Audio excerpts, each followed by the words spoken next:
played in. The pressure's on the seeds in the first round because of the ranking points and everything. So, again, it's just a question of getting there. He actually had to qualify this year.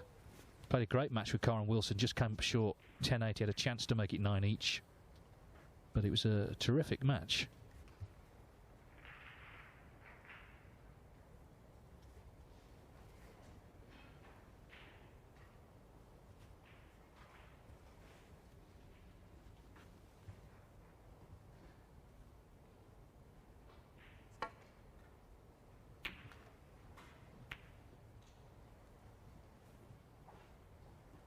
Massive misjudgment from Tepchaya there, double kiss, worst case scenario.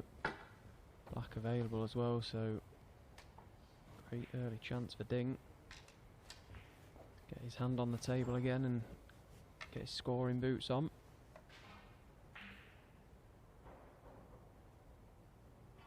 We've had another tweet from David on Twitter, and it's quite an interesting one to be fair. What age do snooker players peak on average, and why is Jimmy White the anomaly in the sport at 61 when surely age brings skill and experience? Yeah, it's an interesting question, that. There's not really anything that stops a player from going on the older they get and continuing to play. I suppose only your health, really. It's not the most physical sport in the world, but your eyesight in particular. And I think one thing for me that stands out in that respect is your desire to continue to practice and compete. It's a hard slog, trust me, and it takes a particular person to be able to continue to do that and put the hard hours in when no one's watching. Like I say, fair play to Jimmy, still going at it and producing the goods 16. As well. What a lovely shot that was. He's got balls at his mercy here. Yeah, I think if you look at the two 17 dominant forces of the 80s and 90s, Steve Davis and Stephen Hendry. Steve Davis just carried on playing because he loved playing. He was fascinated by snooker and he accepted turning up, and maybe, you know, he wouldn't win that often, but every now and again, when he got to the UK final against Ding 2005, beat Higgins 2010 at the Crucible, things could happen. Hendry was not interested in enjoying playing, he was interested in enjoying winning, and when that was no longer possible, he packed it in. I think Stephen Hendry 25 was so intense when he was young, in the end he sort of burned himself out. I think that's why he didn't continue into his 30s as a sort of serial winner. Of course, he has made well, some sort of comeback lately. He's not been that successful in terms of just playing, never mind results. But everyone's different. I guess everyone approaches the game differently. Jimmy just absolutely loves it. I actually saw him. I went up to one of the shops in the city centre here, just saw him, had a chat with him, and he's absolutely buzzing about playing, of course, tomorrow afternoon against Dominic. 33. Now, dare we say that it's all reds and blacks, Stephen? I know you were sort of tempted to, weren't you? I was just about to, yeah.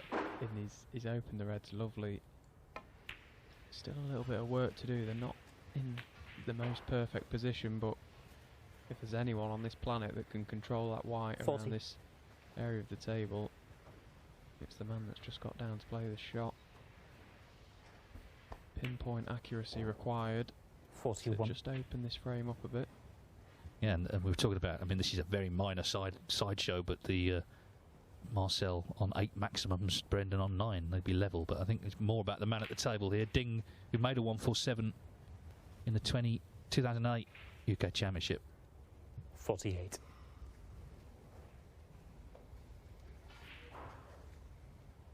Just not come far enough for the red into left corner. Wanted to be on that red to hold for the black.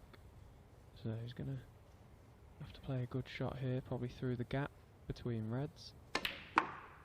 Yeah, great 49. shot. Actually been 19 maximums in the UK Championship, of course. It's been held since 77. First Willie Thorne, 987. But this is the event where we've had a 148, uniquely Jamie Burnett.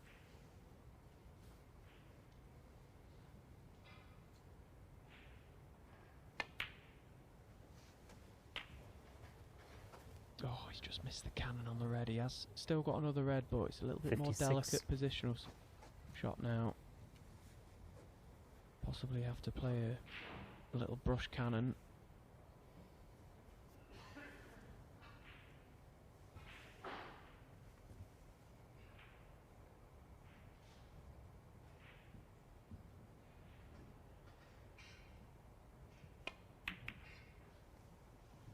.57.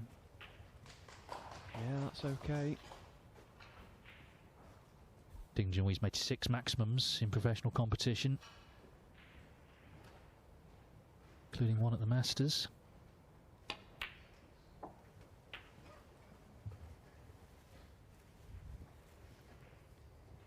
.64. This is starting to look a very good chance, you've got to say. .65.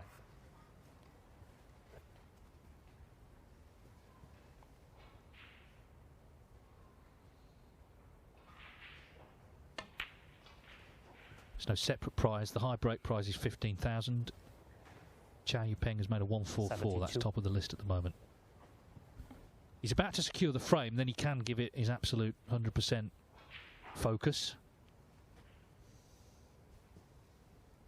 Just checking the red underneath the pink, see if it will pop to right middle, which 73. would help. And the 2 reds just below it. But really only the 2 problem balls at the minute. Just checking that red if you can get that underneath the pink.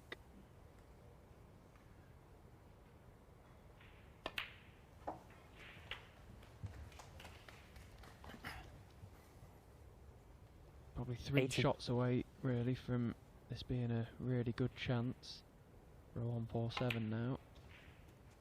81.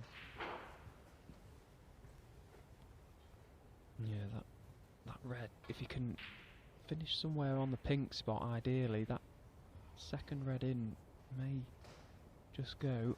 But again, got to be accurate.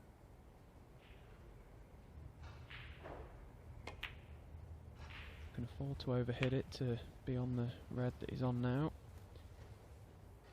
So in removing 88. this one, opens up the reds to middle. 89. Judd Trump's maximum at the weekend was the 5th this season, the 181st in snooker history. Mark Selby made the 100th in this very tournament in 2013.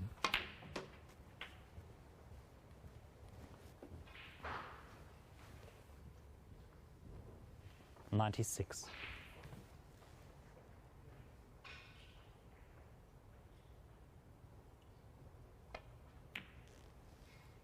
.97.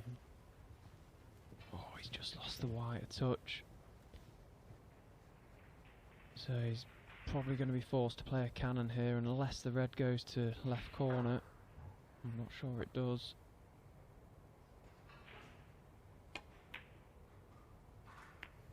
Great shot. 104. He's always been really admired by other players for his break building, and this is why. 105. Can Ding do this? It would really light up these qualifiers, wouldn't it? That's tight, that red, to get past the pink for right middle. He's just had a good look at it. Maybe forced to play another cannon if it doesn't go. Well, it does, so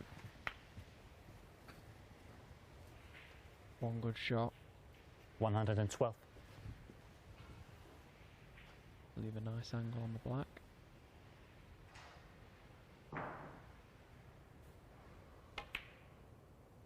.113. 7 balls to go. Sounds simple, doesn't it? But there's pressure on them because it's still such a special moment. And no matter how many there've been, Ronnie O'Sullivan says this is the one time as a player you're going to get a bit nervous. And that looks a good pace. Keep going. 120. Got a nice arc on the cue wall off that cushion, so one good hot ear dink.